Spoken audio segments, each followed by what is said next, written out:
honourable senators, I take the floor today to take part in the debate on Bill C-5, to enact the Free Trade and Labour Mobility in Canada and the Building Canada Act. Canada is going through a period of upheaval and transition.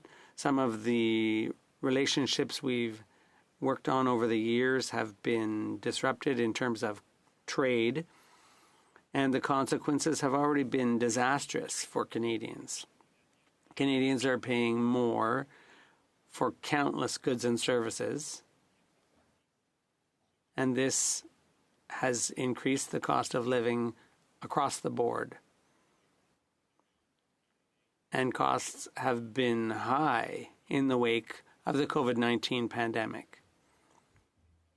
Canadian workers are faced with job instability in industries that have been shaken by tariffs. And this puts those workers, their families, and their livelihoods in a precarious situation. The viability and long-term perspectives for the Canadian resource sector are increasingly uncertain, and this is aggravated by our main trading partners' inward-lookingness and withdrawal from trade. Colleagues, I'd like to paint a picture of a young Canadian who in recent years has seen his financial situation rapidly go downhill. Access to property, which used to be an inspiration for the younger generation, is now just a dream, an unattainable dream, because housing costs have doubled nationally over the past decade. The price of houses. In other words, over the past 5 years alone, the price of groceries has gone up by 26%, which makes it increasingly difficult for people to feed themselves and their families.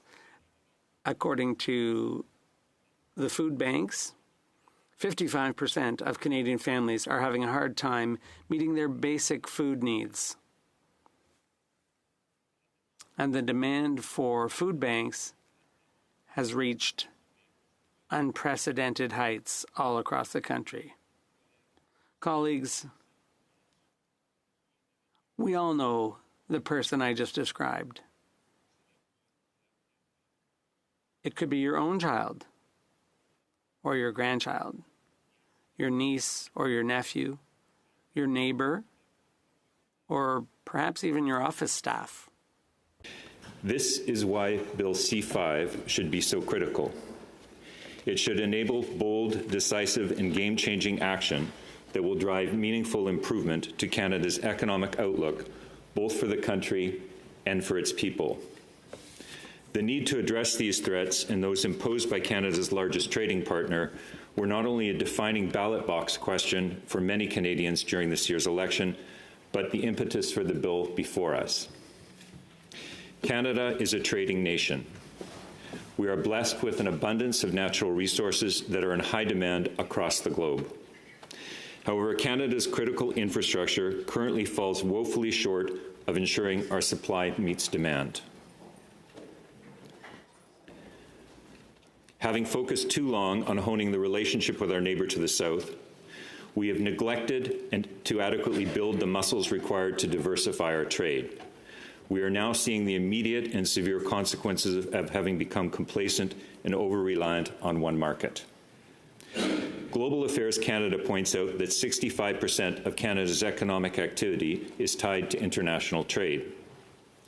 Instead of prioritizing this trade singularly to our next-door neighbour, often at a significant discount, it is imperative to Canada's future prosperity and economic growth that we build the muscle to trade more with the rest of the world. I wanted to be excited about supporting this bill, but because of it being rushed through Parliament, we have not had the opportunity to properly consider and provide feedback about appropriate checks and balances, and importantly, feedback from Indigenous leadership, rights holders, not stakeholders. Feedback that, if incorporated, may have set this legislation up for a greater chance of success and fewer challenges. Sometimes you have to go slow to go fast. I'm hopeful that with the commitments by the Prime Minister and his cabinet, that we will be able to overcome these challenges and still achieve what the bill was intended to accomplish. So I speak in support of this bill. I would like to frame my comments by acknowledging the background which I bring to me in the Senate. Prior to my appointment, I spent the last 13 years on the executive leadership team of Canada's largest port, which handles 1/3 of our trade outside of North America. I saw projects and trade opportunities both succeed and fail. It is from this perspective that I see how Bill C-5 may enable Canada to get out of its own way and move forward with the nation-building infrastructure that will allow us to diversify our international trade capacity to the great benefit of Canadians. However, I am also attuned to the concerns around this legislation and what fast-tracking such projects might mean for environmental considerations or for Indigenous peoples' inherent and treaty rights. It's unfortunate that there was not more early engagement on this legislation with Indigenous leaders, as I believe that that would have provided an opportunity to structure the bill in a way that would have inspired greater confidence. That said, in my view, the bill does ensure Section 35 rights are respected, although not as expressly as some would have liked. In that respect, I would like to reiterate some of the remarks by the Honourable Rebecca Alty, Minister of Crown Indigenous Relations, from her appearance here during the Senate's Committee of the Whole, as they merit repeating. Quote, major projects will only proceed under this Act with meaningful consultation and accommodation with Indigenous peoples whose Section 35 rights may be affected. This Act requires extensive consultation with Indigenous peoples, first during the national interest designation process, then while developing the conditions these projects will have to meet. This requirement is not optional. It is protected under the Canadian Constitution and is embedded throughout the legislation. Colleagues, I was also going to refer to Canada's Interpretation Act. However, our colleague, the Deputy Leader of the Government, the Honourable Senator Laboucan-Benson, has spoke to it quite eloquently already. And I'm pleased to hear the government's assurance that the Interpretation Act will be followed. Just as we must ensure Indigenous rights are not compromised, we must also ensure we are not forsaking environmental protection. I understand the concern that environmental considerations could be placed on the back burner when we talk about fast-tracking specific nation-building projects. For example, the importance of mitigation efforts and of restoring and rewilding Canada's environments and ecosystems will be a critical part of the work around these nation-building projects. I would like to reiterate and strongly support a suggestion from Mr. Sean Southey, CEO of the Canadian Wildlife Federation, during his testimony before the Senate's Committee of the Whole, speaking about third-party habitat banking and offset programs. Mr. Southey said, quote, an offset is a conservation action that's designed to compensate for the impact of the development projects. Putting it simply, if there's a negative environmental impact over here, we have to ensure that there's an equal or better environmental improvement somewhere else. We encourage the federal government to allow this remedy by enabling third-party habitat banking under the Fisheries Act. This is a win-win-win. Conservation benefits arise from restoring habitats in advance and confirming the effectiveness before selling credits. Proponents, the champions of these projects, can benefit from streamlined regulatory approvals while we recognize the environmental benefits for all Canadians, end quote. Colleagues, in essence, third-party habitat banking is when an organization other than the developer responsible for a project creates, restores, or enhances habitat and then sells credits to proponents who need to offset environmental impacts on their projects. Under this approach, habitat is built and proven functional prior to being eligible for use as an offset against a project, unlike the current approach of requiring offsets that have yet to be created or proven. While this kind of system takes time to establish and will not help us in the very short term, I will continue to advocate for this kind of approach as an integral piece of a more effective and efficient regulatory framework going forward. While I support the intent and goal of C-5, I would also like to echo a point that was raised by the Honourable Lisa Raitt during the Senate's Committee of the Whole. Ms. Raitt voiced concern about the possible politicization of the decision-making processes under this bill. While the amendments have addressed some of these concerns, Ms. Raitt had advocated for the reinstatement of the Major Projects Management Office as it was structured during Prime Minister Harper's tenure. This office, led by Natural Resources Canada, was a horizontal initiative across 12 federal departments and agencies. Their mandate was to improve the review process for major national resource projects. Importantly, this initiative was governed by a Deputy Minister's Committee who provided direction to resolve project and policy matters and who provided true accountability to the process. As someone who has worked in the ambit of major project development under successive governments, I can attest to the effectiveness of this model, which gave deputy ministers a laser-like focus on achieving objectives, while at the same time depoliticizing the governance around major project approval and delivery, a concern about Bill C-5.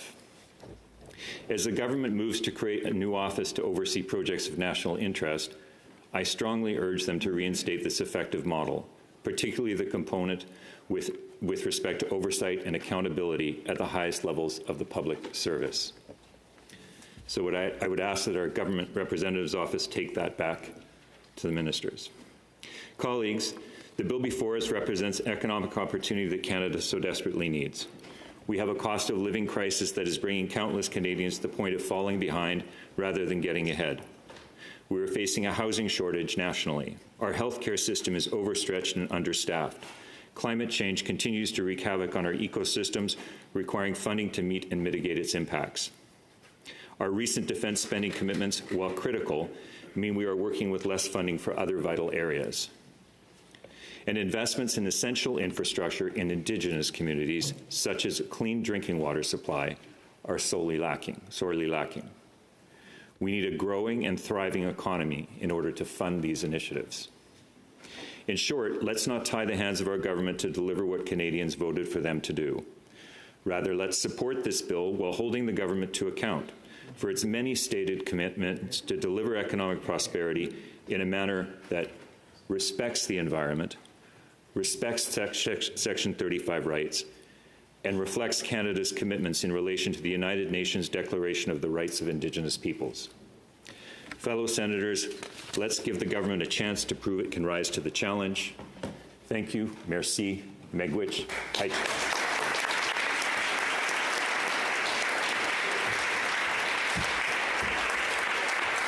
Senator Deakin, you want to ask a question? Senator, take a question. Thank you very much. So I think it's a pretty special lens that you've had with the port work and being able to see, going back to what Ms. Wright said when testimony last week, talking about the large project office. So we've heard, I think we can encapsulate trust, collaboration, skepticism, rushing, common words we've heard about this bill thus far. Your experience with that project's office, is there anything from your lens that you would think that would make it, while we're thinking about it, that would have made the work of that office even better from your working perspective? Because if we're going to get it right, let's get it really right. Senator Wilson. Thank you. That's an excellent question. I think that the decision around what projects are covered by that office is a critical one. In that situation, they were natural resource projects. And while we had some involvement with some of those, there were many projects that were of national significance in that situation that were not included. So right now, under the context of this bill, we're looking purely at projects of national significance. I think there are probably many other projects in the system that could benefit from that kind of approach. So I would say that if there's one thing that we can do is maybe use this as a pilot program to figure out what that governance model looks like, and then we can start applying those lessons to other parts of the regulatory review process. Senator McFadden.